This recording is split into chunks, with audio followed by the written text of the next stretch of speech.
So, baseball bat choke. So, Allie lays down. Baseball, go that way. Alright, baseball bat choke.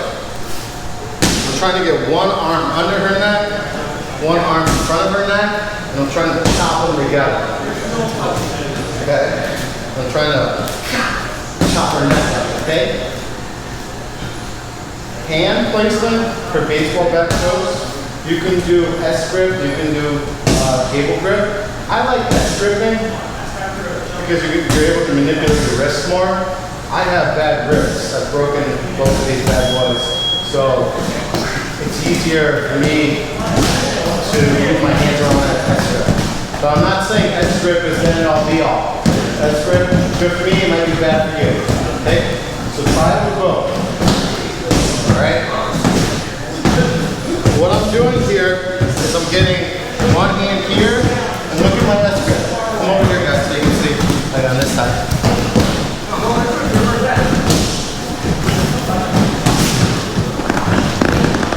Up in here, under, right? I'm going to S grip and turn. Okay? It's different from the gable. Gable grip is strong too, right? But that hurts my wrist right here. That's why I don't do it. If you don't have wrist pain, gable grip is probably stronger. Okay, so try both of them is what I'm saying. My S grip is like this, here, and I'm trying to get both of my forearms going the same direction, right? My palms are up, and I'm S gripping like this. You guys see that? Gable grip is squeezing. Okay, so I'm just gable gripping and squeezing. My forearms might be perpendicular when I'm doing gable grip. Okay? One thing you definitely don't want to do in this position is gable grip with thumbs. Because when they're fighting this off, it's really easy for someone just to grip on your thumb. Okay? That's something they might immediately go to, is start gripping at your thumb. Okay? So that's a mistake you can't make. Have your thumbs out. Okay? So I'm going under, S gripping, and here. Okay? Now, you can finish this just with your arms. So here, right? I can finish it with my arms, right? See if she's ready to tap. If I start crushing my arms together, I can do it. I don't want to have to burn out my arms. This is a perfect example about yesterday. My elbows are messed up, right? Like I have this gigantic bruise, this one's hurt, this one's hurt. When someone grabs my arm, I just let them have it. Because I'm not going to fight when my arms are injured. I don't want to re-injure them, right? Because they're healing. Okay? So if I can use my upper body to finish this, it's easier. Okay? So if I'm like this, right? Instead of just squeezing my arms, I'm going to put my chest on it. Okay? I'm trying to get my chest on my forearm so I can put pressure and then squeeze. Okay? So my chest is doing the crushing, right? And all I have to do is flex a little bit on the bottom, push her head up, and I'm going to squeeze and choke her, okay? It's the same thing if you're doing gable grip, right? I don't want to have to just chop you, right? I want to be able to get my chest on this crushing arm, right? You guys see how I could just be here and squeeze, right? But if I get my body weight on this and then do it, you know, I can chop her head off, and I didn't squeeze at all, really. Okay? So don't just rely on your arms for this. Okay? Get your chest on top of that choking arm. Okay? The one in front of the neck is always the choking arm. The one behind is the locking arm, right? So this is my locking arm, this is my choking arm. Here, right? I get my chest in front of it, and then I can squeeze. Okay? That also helps with her defense. Sorry. If I'm like this, she can start pulling my arm down, my forearm down. If my forearm's on her clavicle here, I'm not choking her, I'm squeezing, but that's all she has to do is move from here to there, and I'm done. I'm not choking her. Then I'm fighting. But if I can here and put my chest on it, she can't reach my arm. You guys see that? Okay, so we're gonna go 2 setups with this. One from the top and then one from the bottom. All right? So if I'm mounted on top of her, right? This is number 1, all right? I'm gonna go under her neck here, right? And I wanna make sure that I can get on the inside of her arm. So what I'll do is I'll start trying to pin this down to the ground to set this up as a bait. It's just a pure bait. Okay? A lot of times I'll even start using my punch choke as a bait, right? And then just grab my arm. Okay? I want this one in an underhook. Okay, because I want to be able to get it out of the way, right? I'm pinning it down with my body so she can't defend. And I can still lock up the choke. Okay? So that matters. If I can get this one out of the mix, and I'm laying on it, all I have to do is worry about that one for defense. Okay? So if I'm on top, and I'm heavy, I'm being heavy, a lot of times I'll try to grab this one. People that are experienced, they know that this is really hard Americana to finish. Okay, so sometimes they'll let you grab it, and that's perfect, right? So if I can grab this one, then I can start getting my hand close. And all I have to do is go like this. And then take my body off and go here. Okay? I want her head nestled in between my bicep and my forearm. You see I'm just like cradling here? I don't want it like that. You guys see that? I don't want it like this. You see the difference? Versus like that? Yay or nay? Yay, cool. Alright. That's what I want. I want her like a baby, supporting a baby's head, right? And I'm here and there. Okay? So that's the mount one. If I'm mounted on top of them, getting low and getting this one under. And start pretending you're going for this one, right? Boom, boom, boom. S grip. Or gable grip, right? I'm not gonna jump off her so you can get this hand back, okay? I'm gonna slide off like a little slug, okay? So I'm here, and here, and then just start sliding off, okay? Now, I can get my chest on the arm, and I'm barely squeezing. I'm barely squeezing, I'm getting attacked. Because my whole body, my upper body weight, is crushing on top of your neck. Okay? I see a lot of people doing this with a lot of distance and relying on your arms. I understand you're jacked. I understand you've got this massive biceps. But if you have 5, 6 matches, 7, 8, 9 matches, you need to save that energy. Okay? So let's use our upper body for that.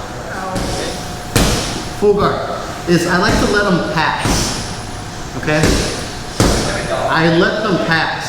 So what I'll start doing is I'll leave this one nice and lazy, right? And then I'm gonna grab, you see what I'm doing? I'm grabbing here, and I'm gonna start, as they're passing, right? Pass, pass, pass, pass, pass. I'm here, okay? Now this one, I'm not on top, so I do have to use my arms, but I am squeezing into them. To be mean, I can roll. So just a little rush over there. Sorry. Okay? You don't have to roll to finish it. Okay? But with the momentum that they're passing, because they're going to pass quick. You want to be just as quick, right? So most of the time they do end up rolling. Okay? Let me use you so I give her a break, her neck a break. Okay? So she can see. You want any a view of the top one, or you go with the top one? Top one's good. Top one's good. Alright.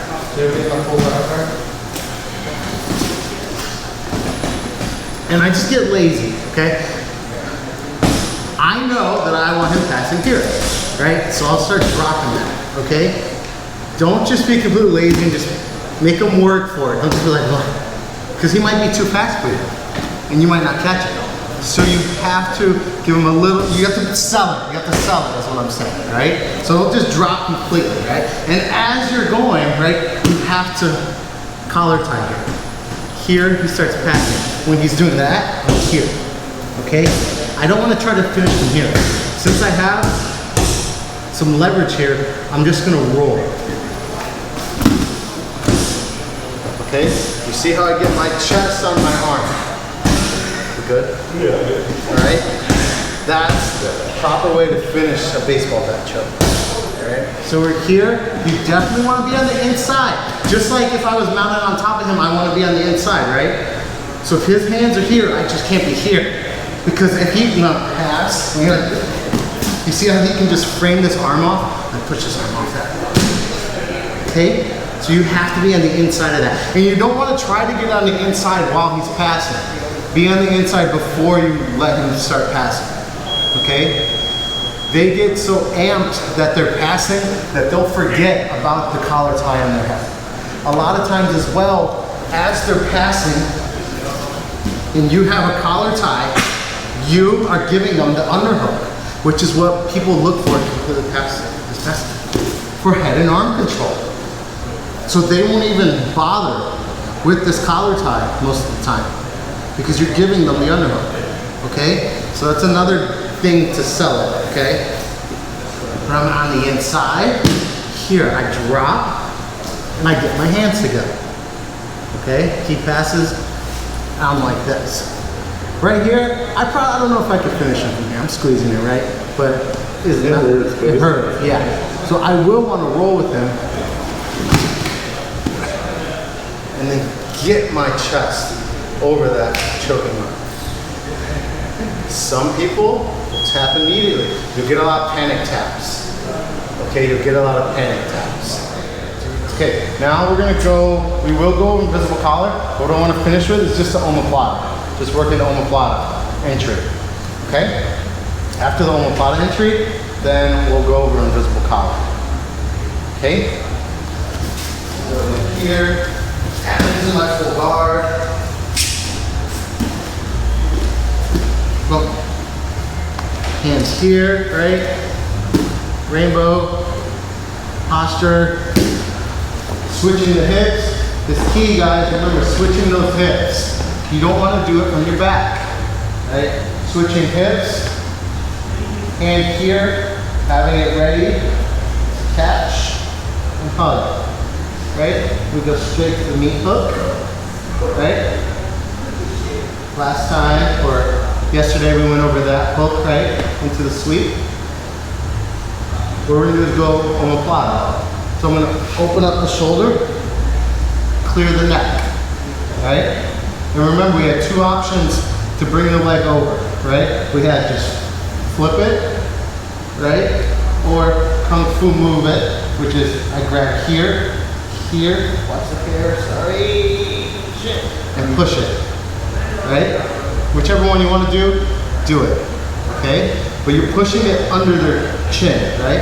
What I'm going to do is pull out, sit up for the omoplata.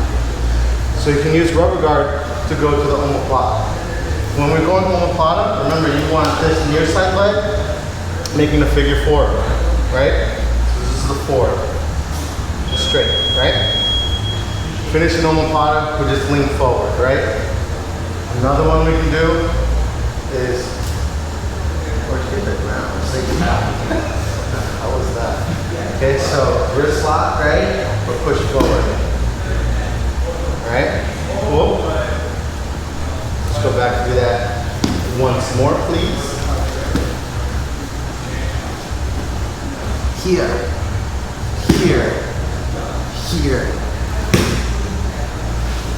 switching,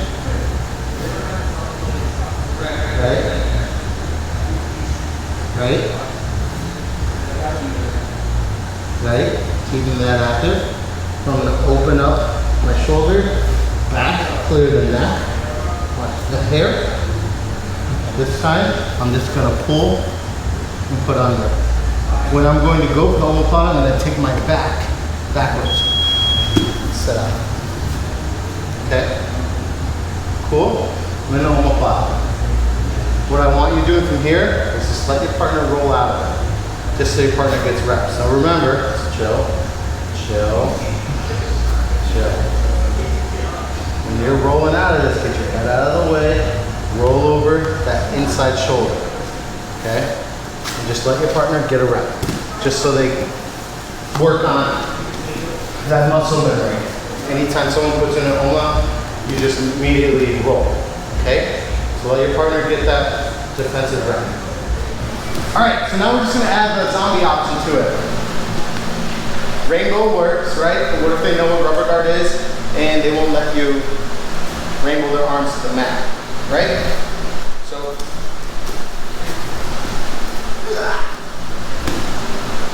she's gonna keep her arms in, right? And I'm still here. I'm gonna zombie, right? So I'm gonna chop my hands in. Look at my little zombies. Zombie! And I'm out.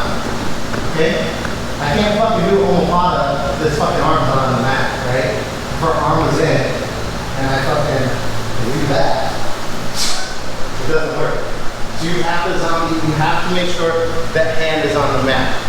So zombie, your hand out, we need to practice that.